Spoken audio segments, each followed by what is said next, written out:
Escritório de esposa do ministro do STF, Alexandre de Moraes, justifica contrato de 129 milhões com o Banco Master. Pesquisa Real Time para a presidência da República mostra que Flávio Bolsonaro aparece numericamente à frente do presidente Lula.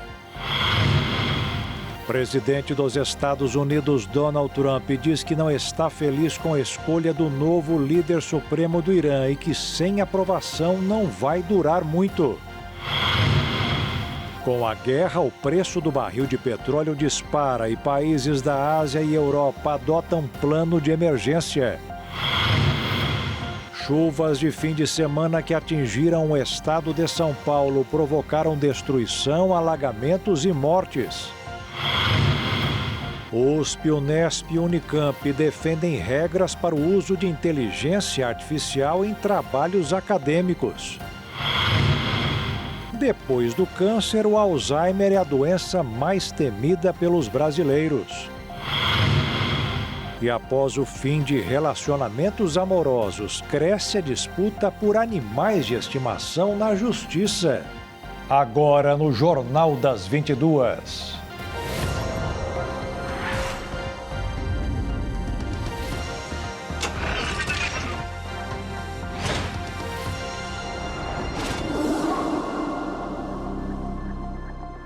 Olá, boa noite. A esposa do ministro Alexandre de Moraes confirmou em nota divulgada nesta segunda-feira o contrato milionário de 129 milhões de reais com o Banco Master. De acordo com Viviane Barsi de Moraes, o escritório dela produziu 36 pareceres e 94 reuniões de trabalho em 10 meses. O escritório de advocacia da advogada Viviane Barsi de Moraes, esposa do ministro do Supremo Tribunal Federal Alexandre de Moraes, divulgou uma nota pública para esclarecer a atuação no caso envolvendo o Banco Master. Segundo o comunicado, o escritório foi contratado pelo banco entre fevereiro de 2024 e novembro de 2025 para prestar consultoria jurídica e serviços ligados principalmente à área de compliance da instituição. A equipe era formada por 15 advogados, além da contratação de 3 escritórios especializados que atuaram sob coordenação da banca. De acordo com a nota, ao longo desse período foram realizadas 94 reuniões de trabalho, incluindo 79 encontros presenciais na sede do Banco Master, além de reuniões com a presidência da instituição e encontros por videoconferência. O escritório afirma ainda que produziu 36 pareceres jurídicos e opiniões legais sobre diversos temas, como questões regulatórias, contratuais, trabalhistas, previdenciárias e de proteção de dados. Entre os serviços prestados também estariam a revisão de código de ética e das políticas internas do banco, além da implementação de mecanismos de compliance e governança corporativa. A advogada ressaltou ainda que nunca atuou em nenhuma causa do Banco Master no Supremo Tribunal Federal. O contrato foi encerrado em novembro do ano passado, quando o Banco Central decretou a liquidação extrajudicial da instituição financeira. A divulgação da nota ocorre após vir à tona um contrato firmado entre o banco e o escritório da advogada. Informações reveladas apontam que o acordo previa pagamentos que poderiam chegar a cerca de 129 milhões de reais ao longo de 3 anos, o equivalente a aproximadamente 3 milhões e 600 mil reais por mês. O valor chamou a atenção porque o escritório aparecia em poucos processos judiciais envolvendo o Banco Master. Enquanto surgem novos esclarecimentos sobre os contratos jurídicos ligados ao Banco Master, o caso também avança no Supremo Tribunal Federal, que deve analisar nesta semana a situação do dono da instituição financeira, o banqueiro Daniel Vorcaro.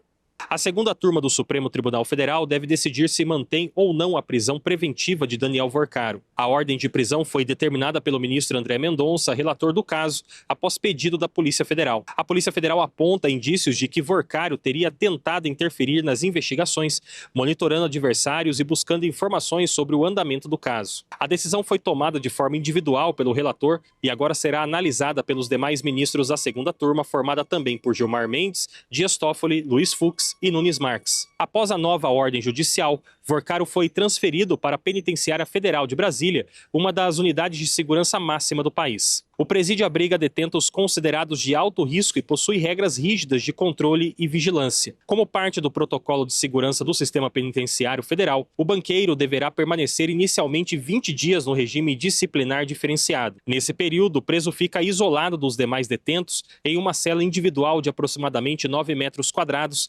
equipada apenas com cama, mesa e banheiro. A rotina dentro da unidade é totalmente monitorada por câmeras e todos os deslocamentos são acompanhados por agentes penitenciários. As visitas também seguem regras rígidas. Presos e visitantes ficam separados por vidro, sem contato físico, e a comunicação ocorre por telefone no chamado parlatório com gravação de áudio e vídeo. A defesa de Daniel Vorcaro pediu ao Supremo Tribunal Federal que as visitas dos advogados ao banqueiro não sejam monitoradas ou gravadas, o que atualmente faz parte do procedimento padrão em presídios federais. Os advogados argumentam que a comunicação reservada entre defensor e cliente é uma garantia fundamental do direito de defesa. A defesa também solicitou autorização para levar cópias impressas dos autos e fazer anotações durante os encontros. Caso essas condições não sejam autorizadas pela administração do presídio, os advogados pediram que Vorcaro seja transferido para outra unidade em Brasília. A Polícia Federal prendeu o delegado Fabrício Romano, responsável pela investigação do caso TH Joias, nesta segunda-feira.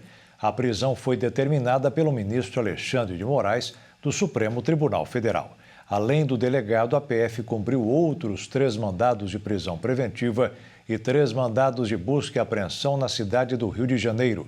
Segundo a Polícia Federal, os elementos de prova colhidos indicam que Fabrício Romano e outros investigados estruturaram uma associação criminosa voltada para a prática de crimes contra a administração pública e favorecimento de interesses atrelados ao tráfico de drogas.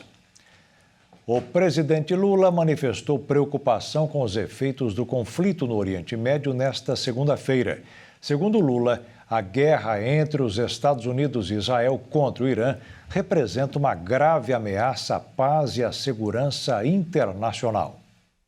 Após o encontro com o presidente da África do Sul, Cyril Ramaphosa, Lula defendeu a ideia de que países desenvolvidos como o Brasil e o país africano precisam se preparar militarmente no atual cenário global. Aqui ninguém tem bomba nuclear, aqui ninguém tem bomba atômica, aqui os nossos drones é para agricultura, para ciência e tecnologia e não para guerra. Então, nós pensamos em defesa como dissuasão. Mas eu não sei se o companheiro Ramaphosa percebe que se a gente não se preparar na questão de defesa, qualquer dia alguém invade a gente. Então essa é uma coisa que o Brasil tem necessidade similar à necessidade da África do Sul. E que, portanto, nós precisamos juntar o nosso potencial e ver o que a gente pode produzir junto, construir junto. Não precisamos ficar comprando dos senhores das armas. O presidente Lula mencionou ainda a alta no preço do petróleo depois de ataques mútuos de Israel e Irã a plataformas estratégicas dos dois países. Segundo Lula, um conflito como o que está acontecendo no Oriente Médio produz efeitos sobre as cadeias de energia, insumos e alimentos, e que esses afetam sobretudo crianças e mulheres. O presidente voltou a defender uma solução com base no diálogo e na diplomacia. O chefe do executivo brasileiro lembrou que o Brasil tem grande potencial na área de minerais críticos e terras raras. Nossos países também possuem grande potencial na área de minerais críticos essenciais para a transição energética e digital em curso. Queremos repensar o papel da exploração dos recursos naturais e fortalecer as cadeias produtivas de nossos territórios. Aqui uma coisa importante, Ramaphosa, é que nós precisamos ter um levantamento concreto do que a África do Sul tem de minerais críticos e de terras raras. O Brasil até agora conhece o potencial de 30% do seu território e nós temos muita coisa. E já está avisado ao mundo de que o Brasil não vai fazer das terras raras e dos minerais críticos aquilo que foi feito com o minério de ferro. O Brasil tem a segunda maior reserva do mundo dos minerais críticos, considerados essenciais para a produção de veículos elétricos e de armas modernas. A posição que vem sendo defendida pelo governo brasileiro é a do multilateralismo, ou seja, não fechar acordos exclusivos com nenhuma nação. Outro ponto que também faz parte do pleito brasileiro é de que o Brasil não atue apenas como mero exportador de minerais críticos, apesar de o governo estar aberto a negociações com outros países. A ideia do presidente Lula é de que o processo de industrialização desses minérios ocorra no Brasil para agregar valor no país. Os condomínios do Rio de Janeiro estão criando regras mais rigorosas para o aluguel de imóveis por temporada. O número de crimes envolvendo locatários temporários cresceu de forma expressiva na cidade. Acontecimentos recentes que viraram notícia reacenderam um debate que já vinha sendo travado nos bastidores de condomínios da Zona Sul do Rio de Janeiro. Locação por plataformas digitais e a convivência em prédios estritamente residenciais. Síndicos e moradores afirmam que a sensação de vulnerabilidade tem aumentado. A percepção é de que o fluxo constante de pessoas desconhecidas, sem vínculo com a rotina do prédio, dificulta o controle e amplia riscos, não apenas para hóspedes, mas também para quem vive no local. Condomínios têm feito assembleias para implementar regras mais rígidas. Em alguns locais, foi proibido a entrada de qualquer pessoa que não esteja cadastrada como hóspede. Também foi vetado o recebimento de visitas. O descumprimento dessas regras implicará em multa para o proprietário do imóvel. Também tem entrado em pauta a utilização de unidades para encontros, eventos e festas. Ainda há mais regulamentos sendo criados para reduzir a circulação de estranhos nas áreas comuns. Os crimes que têm acontecido na região envolvendo apartamentos ocupados por locadores fez a pressão por mudança se intensificar. Moradores têm pedido por mais fiscalização, controle de acesso e dever de cuidado. E veja a seguir, pesquisa Real Time para a presidência da República mostra que Flávio Bolsonaro aparece numericamente à frente do presidente Lula nas pesquisas. E você vai ver daqui a pouco, o presidente dos Estados Unidos, Donald Trump, criticou a nomeação do novo líder supremo do Irã e disse que a decisão foi um erro.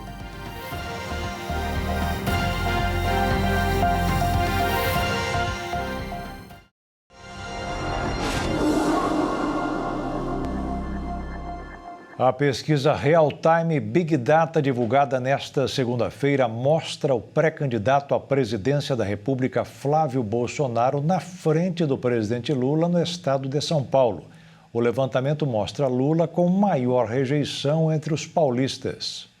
Pesquisa divulgada nesta segunda-feira pelo Instituto Real Time Big Data indica um cenário de disputa acirrada pela presidência da República no estado de São Paulo. No levantamento, o senador Flávio Bolsonaro aparece numericamente à frente do presidente Lula em simulações de primeiro turno. No primeiro cenário testado, Flávio Bolsonaro registra 38% das intenções de voto, enquanto Lula aparece com 34% entre os eleitores paulistas. Apesar da vantagem numérica do senador, a diferença ela está dentro da margem de erro de 2 pontos percentuais, o que configura o empate técnico. O Instituto ele também simulou outros cenários de primeiro turno com a inclusão de diferentes pré-candidatos e o resultado também se manteve semelhante, com a disputa apertada entre Flávio Bolsonaro e o presidente Lula. Em uma das simulações, Flávio Bolsonaro aparece com 39% das intenções de voto contra 35% de Lula, novamente em situação de empate técnico. Nesse cenário, o governador do Rio Grande do Sul, Eduardo Leite, e o governador de Minas Gerais, Romeu Zema, registraram 5% cada. Já o presidente da Câmara, Aldo Rebelo, e o líder do partido Missão, Renan Santos, aparecem com 2% das intenções de voto. Em outra simulação, o governador de Goiás, Ronaldo Caiado, soma 6%, enquanto Romeu Zema registra 4%. Também em um cenário testado pelo Instituto, o governador do Paraná, Ratinho Júnior, aparece com 9% das intenções de voto. O levantamento ouviu 2.000 eleitores do estado de São Paulo entre os dias 6 e 7 de março. A pesquisa tem nível de confiança de 95% e margem de erro de 2 pontos percentuais para mais ou para menos. O preço do petróleo dispara devido à guerra no Irã e países da Ásia e Europa adotam um plano de emergência. A escalada do conflito gera temores de que se restrinja a oferta de energia e prejudique indústrias ao redor do mundo. Os preços do petróleo dispararam enquanto as bolsas de valores caíram diante do temor da escalada da guerra entre Estados Unidos e Israel contra o Irã. Alguns países estão tomando medidas para reduzir o impacto da guerra em suas economias. O Japão orienta o Depósito Nacional de Petróleo a se preparar para a liberação. O Vietnã vai eliminar tarifas de importação de combustíveis. Já a China pede que refinarias suspendam exportações de combustíveis. O petróleo chegou a quase 30% na maior variação diária desde 1988 e ficar próximo de $120 por barril nesta segunda-feira, antes de sofrer uma forte queda que levou o preço do barril para abaixo de $90. A derrocada ocorreu após Donald Trump afirmar que a guerra no Irã está praticamente encerrada e que não havia mais nada em termos militares no país. As quedas deixaram os contratos de compras de petróleo abaixo dos níveis de fechamento da última semana, mas ainda significativamente acima dos valores anteriores ao início do conflito. Refinarias privadas avaliam ser muito difícil segurar o reajuste dos preços. Também agrava o quadro das refinarias privadas o fato da maior parcela do petróleo importado ser oriundo dos Estados Unidos e Arábia Saudita, que estão no epicentro do conflito. O presidente dos Estados Unidos, Donald Trump, disse que está avaliando a possibilidade de assumir o controle do Estreito de Hormuz, por onde passa cerca de 20% do petróleo mundial.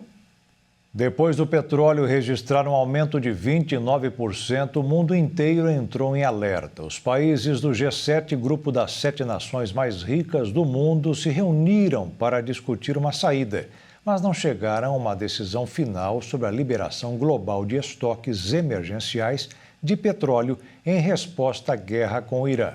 De acordo com o presidente da França, Emmanuel Macron, que atualmente ocupa a presidência do grupo, os líderes terão uma nova reunião ainda sem data definida. De acordo com o ministro das Finanças francês, o grupo avalia o uso de reservas estratégicas para estabilizar o mercado.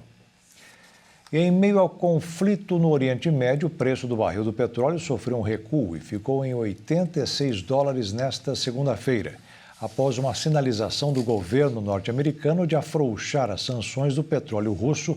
O mercado financeiro se acalmou, mas ainda não é possível calcular o que esperar da economia mundial nos próximos dias. No Brasil, o dólar caiu 1,52%. Iniciou a semana cotado em R$ 5,16. Na Bolsa de Valores, registrou uma alta de 0,86%. Encerrou o pregão aos 180.915 pontos. Com o aumento do endividamento das famílias, o governo prepara medidas para baixar juros do crédito consignado para trabalhadores e aposentados. A ideia é permitir o uso do saldo do FGTS como garantia. Um leilão deve ser feito entre os bancos visando forçar uma queda na taxa para os beneficiários. O saldo de crédito era de 110 bilhões de reais no fim de fevereiro. E destes, 77 bilhões de reais se referiam a novos empréstimos. A expectativa inicial era que só se ultrapassasse a marca de 100 bilhões de reais no fim deste ano. Quase 9 milhões de trabalhadores foram beneficiados, com 19 milhões de reais de contratos. A avaliação é que há abusos por parte de algumas instituições financeiras, que chegam a ter taxas de até 8%. O governo planeja fazer campanhas de esclarecimento sobre o assunto, mas acredita que será necessário estabelecer parâmetros de juros para a modalidade. Mojtaba Khamenei foi escolhido como novo líder supremo do Irã após a morte do pai, que foi morto no início dos conflitos. Quem não gostou da escolha foi o presidente dos Estados Unidos, Donald Trump, que criticou a nomeação e disse que a decisão foi um erro. Considerado como uma figura discreta e um líder capacitado e enérgico, Mojtaba Khamenei foi escolhido para ocupar o lugar do pai Ali Khamenei, morto por Israel e Estados Unidos no início dos conflitos. Mojtaba é o segundo filho de Ali Khamenei e ocupava o cargo de clérigo de posição intermediária. A escolha de Mojtaba foi feita pela Assembleia de Peritos do Irã, que é um órgão composto por 88 clérigos eleitos de alto escalão, encarregados de escolher o líder supremo. O presidente do Irã, Masoud Pezeshkian, emitiu um comunicado dizendo que a escolha do novo líder supremo do país é uma manifestação da vontade do povo de governar. A declaração do presidente ocorreu em um momento em que diversas autoridades, clérigos e entidades iranianas juraram fidelidade ao novo líder. Milhares de pessoas em Teherã e outras regiões se reuniram para prestar o juramento de lealdade. Especialistas internacionais apontaram que a escolha de Mojtaba Khamenei sinaliza uma política de continuidade do regime islâmico xiita. Mas, além disso, a nomeação é um indicativo de que os princípios fundamentais das políticas externas permanecerão inalterados e inegociáveis. O nome de Mojtaba Khamenei foi muito bem recebida pelos presidentes da Rússia e China. Vladimir Putin prometeu apoio inabalável ao novo líder xiita. Na mensagem enviada ao novo líder supremo, o presidente russo destacou que a Rússia continuará sendo um parceiro estratégico do Irã, mesmo diante da intensificação das tensões militares na região. Além da Rússia, a China, outra aliada e maior compradora de petróleo do Irã, apoiou a escolha e declarou que se opõe a qualquer ataque contra o novo líder supremo do Irã. A posição do país asiático é acompanhada do comunicado do porta-voz, afirmando que a China preza pela soberania, integridade territorial e não aceita interferência nos assuntos internos de outros países. O anúncio dos países aconteceu em meio às ameaças de Israel e Estados Unidos. O ministro da Defesa israelense, Israel Katz, disse que o líder supremo do regime iraniano será assassinado. Na postagem feita pelo ministro israelense, ele afirmou que o Ayatollah será considerado um alvo de eliminação, não importando quem seja ele ou o nome que ele carrega. Quem também não gostou do novo Ayatollah foi o presidente dos Estados Unidos, Donald Trump. O republicano disse que não está feliz com a escolha e disse que a nomeação do filho de Ali Khamenei é um erro. Na semana passada, Trump já havia afirmado que o nome do novo líder seria inaceitável, pois ele queria ter papel na escolha do próximo líder supremo, o que não aconteceu. E veja a seguir, o Irã lançou novos ataques com mísseis e drones contra Israel e países do Golfo. E USP, Unesp e a Unicamp defendem regras para o uso da inteligência artificial nas atividades acadêmicas.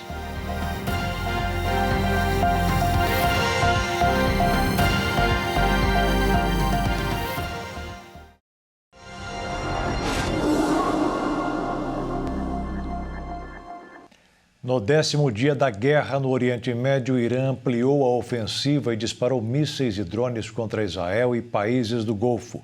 Um complexo petrolífero foi atingido, deixando dezenas de civis feridos. Por outro lado, Israel respondeu com mais bombardeios contra alvos ligados ao Irã e ao Hezbollah no Líbano e Teherã.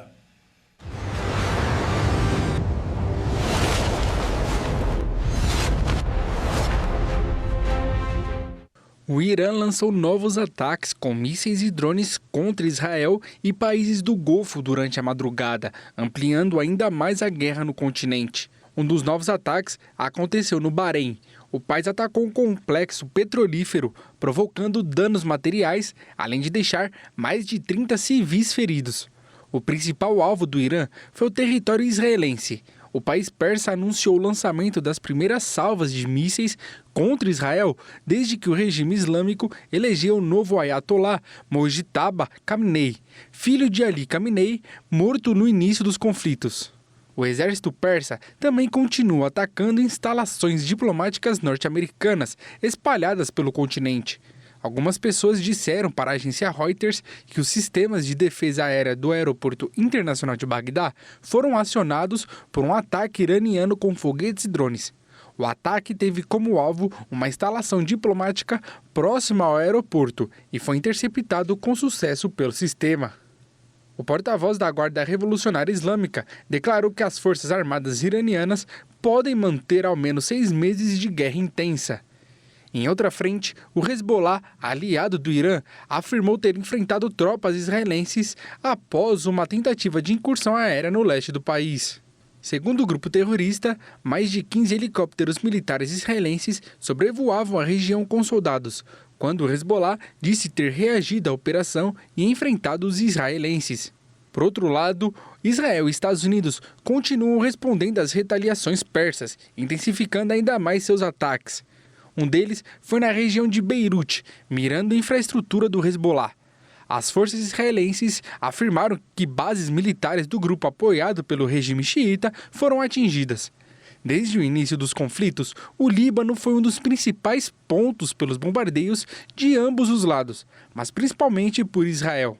Diante dos acontecimentos, o primeiro-ministro do Líbano afirmou que seu governo está disposto a considerar qualquer proposta de negociação com Israel para alcançar uma paz sólida, duradoura e eficaz. Em meio à escalada militar, a Organização de Direitos Humanos acusou Israel de utilizar munições de fósforo branco em ataques contra áreas residenciais no sul do Líbano. O fósforo branco é uma substância química que, em contato com o oxigênio, entra em combustão espontânea. Nos conflitos, esse tipo de substância geralmente é utilizada em formato de bomba, envolvida em uma espécie de película que explode quando atinge o solo. Enquanto as conversas não começam, as forças de defesa de Israel anunciaram o início de uma nova onda de ataques em larga escala contra o que classificam como infraestrutura do regime iraniano na capital Teherã. Em resposta ao presidente dos Estados Unidos, a Guarda Revolucionária Islâmica do Irã disse nesta segunda-feira que são eles que determinarão o fim da guerra. A informação foi divulgada agora à noite pela mídia estatal iraniana. O anúncio acontece após o presidente norte-americano, Donald Trump, afirmar que a guerra contra o Irã acabará em breve e está praticamente concluída. As montadoras brasileiras tiveram queda nas exportações no primeiro bimestre do ano em comparação com o ano passado. A Argentina, em crise, foi em 2025 a principal responsável pela alta nas exportações de veículos brasileiros. No ano passado, a Argentina foi a principal responsável pela alta de 32% nas exportações de veículos brasileiros. No primeiro bimestre, os embarques para o país vizinho caíram. De acordo com a Associação Nacional dos Fabricantes de Veículos Automotores, as montadoras brasileiras exportaram, no primeiro bimestre do ano, 59.400 unidades contra 82.400 no mesmo período do ano passado. Trata-se de uma queda de 28% nas exportações de veículos em 2026, com destaque para o recuo da Argentina. Os embarques para o país vizinho caíram de 15.600 para 14.400 unidades entre janeiro e fevereiro, uma redução de 7,5%. Ainda em 2025, das 528 mil unidades enviadas ao exterior, 302 mil tiveram como destino o país vizinho. O resultado das exportações brasileiras só não foi pior por causa dos números do México, que cresceram 318%. No último mês, os embarques para o mercado mexicano saltaram de 2.200 para 9.100 veículos, em relação a janeiro. Já o Chile registrou aumento de 34%, passando de 1.600 para 2.200 unidades. O presidente americano Donald Trump anunciou a criação de uma aliança de 17 países das Américas para destruir os cartéis do narcotráfico do continente. O anúncio foi feito durante uma reunião de cúpula realizada em seu clube de golfe na Flórida. Além do presidente argentino Javier Milei, o equatoriano Daniel Noboa e o salvadorenho Nayib Bukele, também participaram do evento, perto de Miami, os presidentes da Bolívia, Costa Rica, República Dominicana, Honduras, Panamá, Paraguai, Guiana e Trinidad e Tobago, e o presidente eleito do Chile, José Antônio Kast. Por décadas, líderes desta região permitiram que grandes extensões do território no hemisfério ocidental ficassem sob controle direto e gangues transnacionais tomaram conta e comandaram áreas do seu país. Não vamos deixar isso acontecer. Vamos ajudar vocês. O encontro ocorreu no âmbito da versão de Trump da histórica doutrina Monroe, que muitos chamam de doutrina Donroe, com a qual prometeu intervir para promover os interesses de Washington nas Américas, aumentar a segurança dos Estados Unidos e conter a influência de potências como a China. Um exemplo dessa postura foi a operação das forças americanas que resultou na derrubada e captura do presidente venezuelano Nicolás Maduro em janeiro em Caracas, ou o bloqueio imposto à entrega de petróleo a Cuba. A reunião também ocorreu no contexto da guerra iniciada pelos Estados Unidos e Israel contra o Irã. A USP, Unesp e a Unicamp defendem regras para o uso da inteligência artificial nas atividades acadêmicas. As iniciativas buscam estabelecer parâmetros para estudantes e professores com foco em transparência, ética e responsabilidade no uso das ferramentas. As instituições defendem de forma geral que o uso de inteligência artificial deve ser declarado explicitamente, tanto pelos alunos quanto pelos docentes. As universidades propõem um detalhamento de quais ferramentas foram usadas, suas versões e modelos, além da forma como foram aplicadas, incluindo até os prompts utilizados. A definição das regras vem em meio ao avanço do debate sobre IA na educação, ciência e pesquisa científica. As 3 universidades são relevantes no cenário acadêmico brasileiro e as diretrizes podem servir de referência para outras instituições. USP, Unesp e Unicamp também estão criando órgãos específicos para lidar com o tema. A ideia é estabelecer departamentos e centros de pesquisa responsáveis por desenvolver protocolos, estimular pesquisas e promover a formação de alunos, professores e funcionários na IA.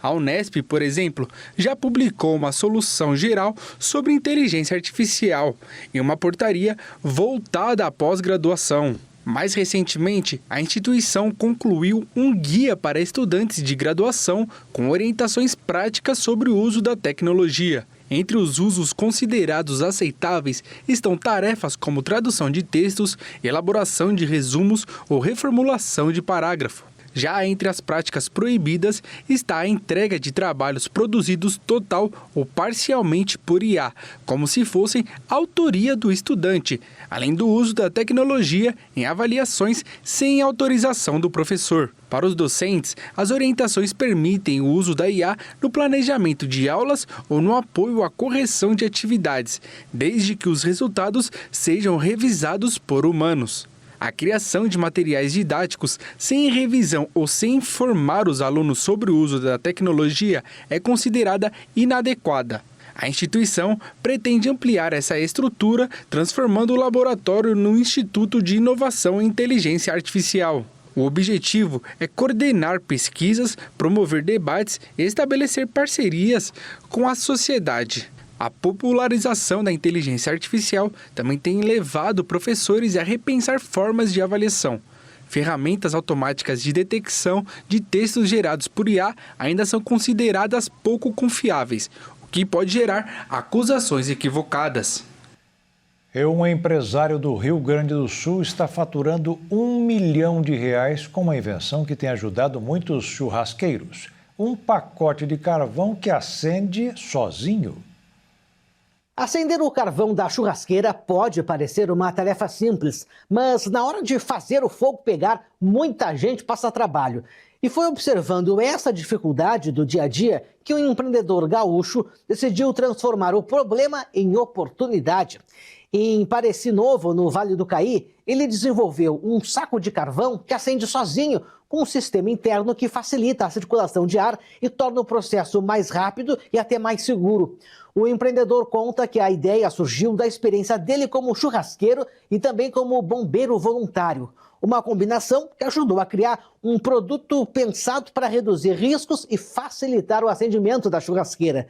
Depois de quase 2 anos de testes e mais de 200 protótipos, o produto foi patenteado e hoje já é vendido em diferentes estados do país. O resultado, uma solução simples que virou um negócio em expansão e que já fatura cerca de R$1 milhão por ano. E veja a seguir, depois do câncer, o Alzheimer é a doença mais temida pelos brasileiros. E após o fim dos relacionamentos amorosos, cresce a disputa por animais de estimação na justiça.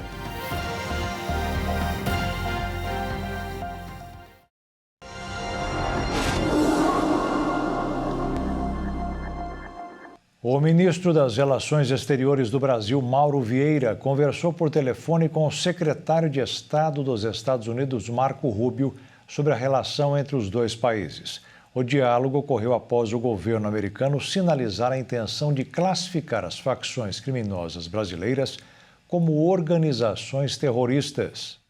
O telefonema ocorreu no fim de semana, depois da reunião de Donald Trump com presidentes latino-americanos na Flórida, na qual ele discutiu operações de combate ao crime organizado.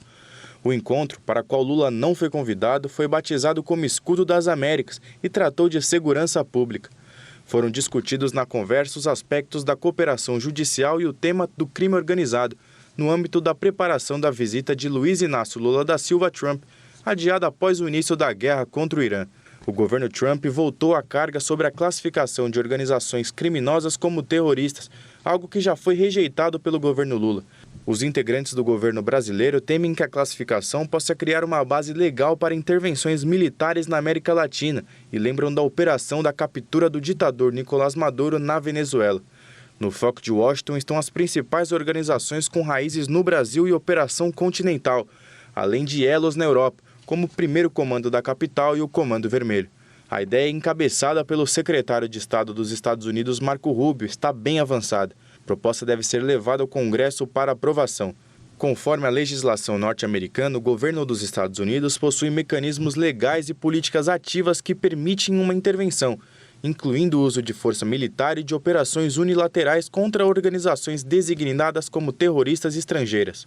O secretário de Estado pode designar os grupos como terroristas, permitindo as sanções financeiras, as restrições de imigração e a ação militar. A discussão sobre considerar o Primeiro Comando da Capital e o Comando Vermelho como grupos terroristas ganhou corpo no ano passado e pautou os debates no Congresso Nacional do Brasil. Essa ideia ganhou força com o apoio de políticos de direita e daqueles que fazem oposição ao governo Lula. As fortes chuvas que atingiram o estado de São Paulo no fim de semana provocaram estragos, pontos de alagamento e 2 mortes. Na capital paulista, uma academia de crossfit foi completamente destruída pela enxurrada, deixando um prejuízo de mais de R$500 milhão aos proprietários. A Yellow Monk Academia de CrossFit fica na zona sul de São Paulo. A enxurrada destruiu toda a área interna do espaço, danificando os equipamentos e arrastando materiais utilizados nas aulas. Apesar de toda a destruição, ninguém ficou ferido. O local estava fechado por ser domingo. A capital paulista entrou em estado de atenção para alagamentos e recebeu alerta severo para temporais no final de semana. Um muro do aeroporto de Congonhas e outro no Jardim Botânico de São Paulo também foram afetados pela chuva.